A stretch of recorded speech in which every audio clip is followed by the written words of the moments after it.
Okay. Today's our topic will be differentiation. Okay. How to do differentiation. चलो let's see, इसके लिए एक example लेते हैं. y equal to x square plus 2x plus 3. We have an example. कौन सा? y equal to x square 2x plus 3 and we want to differentiate it dy upon dx. चलो, what is meaning of this? इसका meaning क्या होता है? ठीक, इसका meaning ये होता है कि ये जो हमारे पास y दिया गया है, ओके, इसका हमें डिफरेंशिएट करना है with respect of x, okay, with respect of x के रिस्पेक्ट में हमें उसको डिफरेंशिएट करना है. और यदि शॉर्टकट में बोलूं तो x वाले जितने भी टर्म्स हमको देखने को मिलेंगे उन सब x वाले को हम छोटे छोटे टुकड़ों में डिवाइड करेंगे. तो ये जो डिफरेंशिएट होता है, उस डिफरेंशिएट का मीनिंग क्या है? ये जो हमारा डिफरेंशिएट d अपॉन dx होता है, इसका मीनिंग होता है छोटे छोटे पार्ट में डिवाइड करना. ओके, छोटे छोटे पार्ट में डिवाइड करना. जैसे if you have a bread, यदि आप ब्रेड है आपके पास, तो इस ब्रेड को खाने के लिए ऐसे ही तो नहीं खा लेते हो? खा लेते हो क्या? खा लेते हो ऐसे ही? ओके, ठीक है. अंगाकर रोटी, ठीक है, अंगाकर रोटी छत्तीसगढ़ का फेमस रोटी, उसको खाना है. अब ऐसे ही खा जाओगे पूरा? इतना डोरी है. इतना बड़ा रोटी रहता है, तुरंत से खा लेंगे.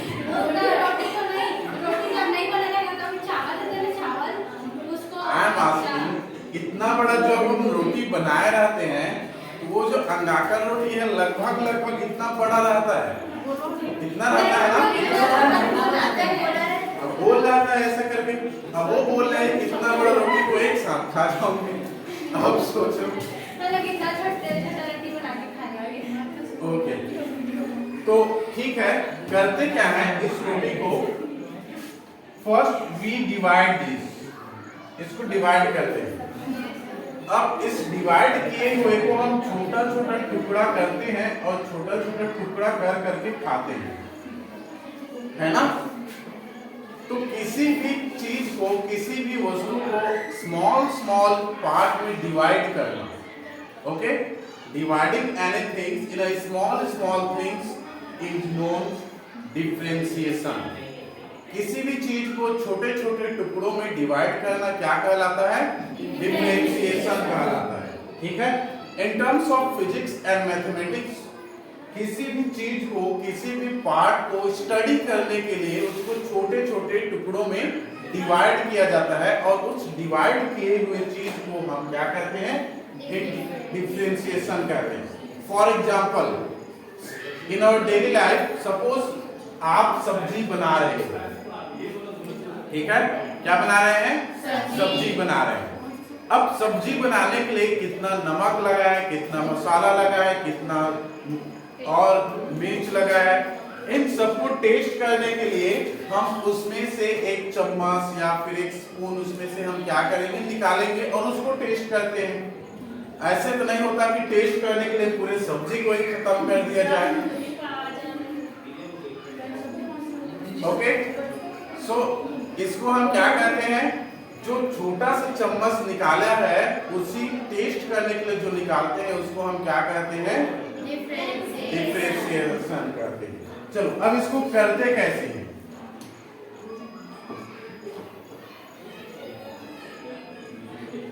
इसको डिफरेंशिएशन करने के लिए देखो, ये y की वैल्यू है, d अपॉन dx रख दिए. ठीक, ये y तो पहले से था क्या? उसमें अलग से जुड़ा क्या? d अपॉन dx जुड़ा है अलग से. तो इसीलिए इस साइड भी हम d अपॉन डी एक्स को अलग से जोड़ देंगे, मीन्स मल्टीप्लाई कर देंगे। ठीक है इतना? मीन्स ये जो हमारे पास ऑब्जेक्ट रखा गया है y पहले से था, इसमें हमने d अपॉन डी एक्स को अलग से मल्टीप्लाई किया है। Same things we are doing in another side also.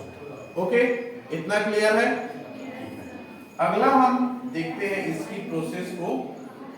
Now we will multiply this d a upon d x को इसके साथ मल्टीप्लाई करेंगे, उसके बाद में इसके साथ भी मल्टीप्लाई करेंगे, उसके बाद में इसके साथ भी मल्टीप्लाई करेंगे। जैसे ब्रैकेट सॉल्व करते हैं तो ब्रैकेट सॉल्व करने के लिए हमको हर एक के साथ में मल्टीप्लाई करना पड़ता है, सेम वैसे ही हम इसको हर एक के साथ मल्टीप्लाई करेंगे। d अपॉन डी एक्स इसके साथ मल्टीप्लाई करेंगे तो एक्स स्क्वायर हो जाएगा प्लस का प्लस, फिर dy upon d upon d x इसके साथ मल्टीप्लाई करेंगे तो 2x प्लस का प्लस, फिर इसके साथ मल्टीप्लाई करेंगे तो ये d अपॉन डी एक्स और ये 3 हो गया इतना। चलो अब यहां पर एक अलग से फिर फॉर्मूला हम देखते हैं। फॉर्मूला ये है कि ये जो हमारा d अपॉन डी एक्स है और x के पावर में कुछ भी है, n है सपोज, तो सॉल्व होने के बाद में n को पहले लिखते हैं। ठीक, n को पहले लिखने के बाद में x में 1 n माइनस 1। ठीक है, देखो इस n को हम पहले लिख दिए, इस ये जो n है इस n को पहले लिख दिए, जो x था वो x तो ऑलरेडी यहां पे रहेगा ही। ठीक, जो पावर है उस पावर में एक माइनस कर देगा। ठीक है, 2 स्टेप, जो पावर है उसको पहले लिखना है, फिर उसके बाद पावर में एक माइनस कर देना है। ठीक है इतना? चलो करते हैं।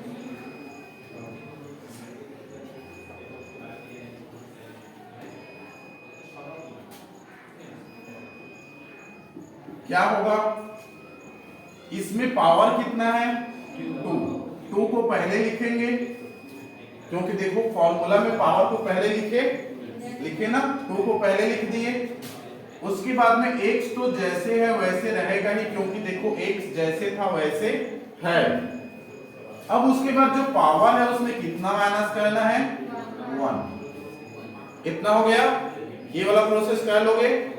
ठीक है, प्लस यहां पर देखो ये 2 अलग से है। ठीक है, इस 2 को हम कांस्टेंट कहते हैं। ठीक है, कांस्टेंट क्यों? इस d के साथ जुड़ा कौन है? d के साथ कौन जुड़ा है? x जुड़ा है। तो जो d के साथ जुड़ा हुआ है उसी को अंदर रखना है और बाकी को बाहर। d के साथ जो भी जुड़ा है उसको अंदर रखेंगे और बाकी को बाहर। तो d के साथ जुड़ा कौन है? x जुड़ा है, तो x को अंदर रखेंगे और बाकी को बाहर। तो बाकी को बाहर करेंगे तो कौन बाहर आएगा? 2। एक स्टेप और चलते हैं, d अपॉन डी एक्स और x को अभी सेम का सेम लिख देते हैं। ठीक है, प्लस यहां पर d के साथ जुड़ा क्या है? x। क्या इसके पास x है? नहीं है। तो जिसके पास x नहीं है तो उसको हम क्या कर देते हैं? 0 लिख देते हैं। ठीक है, खत्म है। अब उसमें चलते हैं number.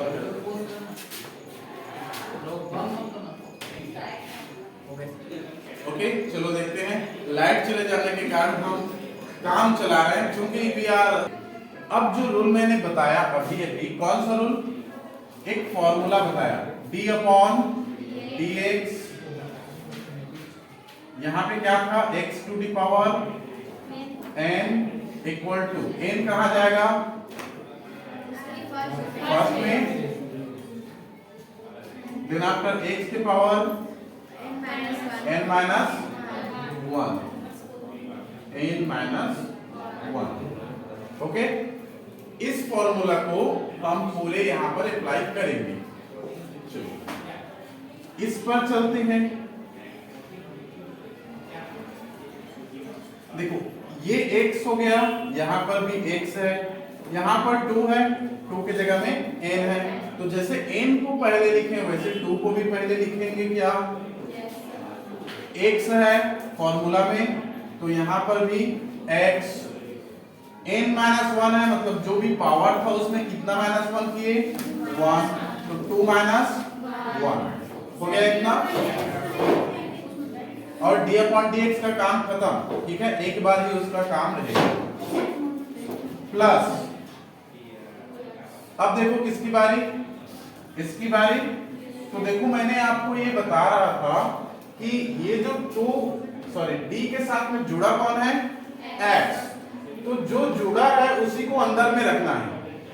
And rest of the thing will be outside, means front side of d upon dx। ठीक, तो ये 2 इसके साथ में है, 2 में x है क्या, नहीं रहा था, 2 तो कांस्टेंट है, तो 2 को हम क्या लिख देंगे बाहर में। और एक स्टेप अभी और लेकर चलते हैं, d अपॉन dx, और x के पावर कुछ नहीं मतलब 1। ठीक, इतना लिखते हैं ना, समझने के लिए हमने क्या लिख दिया 1। क्या इसके पास कोई भी है x, नहीं, तो जिसके पास कोई x रहता ही नहीं है उसको हम लिख दिए 0। ठीक, इसलिए क्योंकि इसकी जो वैल्यू है वो 0 आ जाएगी, क्योंकि इसके पास कोई भी x नहीं है। ठीक, तो जो भी x नहीं है तो वो 0 आ जाता है। इसके पास x है, तो देखो ये कांस्टेंट को बाहर निकाल दिए और बचा x को हमने अंदर में लिख दिया, हो गया। इसके पास कोई कांस्टेंट था क्या, 2 3 4 x को छोड़कर जो भी कुछ था नहीं, तो ये डायरेक्ट प्रोसेस ले आए। लेकिन इसके पास x को छोड़कर भी 2 है, तो उस 2 को पहले बाहर निकालेंगे, उसके बाद में इसको हम लोग 1 माइनस करेंगे। ठीक है, ये कैसी है, ये ठीक वैसी ही है जैसे एक मंत्री के बेटी की शादी हो रही है। ठीक है, अब उस स्थिति में आपने मूवी वगैरह में देखा है कितने टाइट सिक्योरिटी रहता है ना।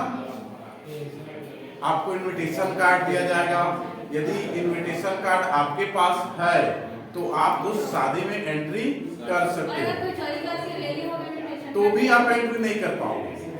ठीक, क्योंकि वो जो सिक्योरिटी है आपको नहीं पहचानता, आपके कार्ड को पहचानता है, और जब वो चेक करेगा, हाँ, तो कार्ड में आपका नाम रहेगा, बकायदा आपका फोटो भी हो सकता है, वो उनकी मर्जी।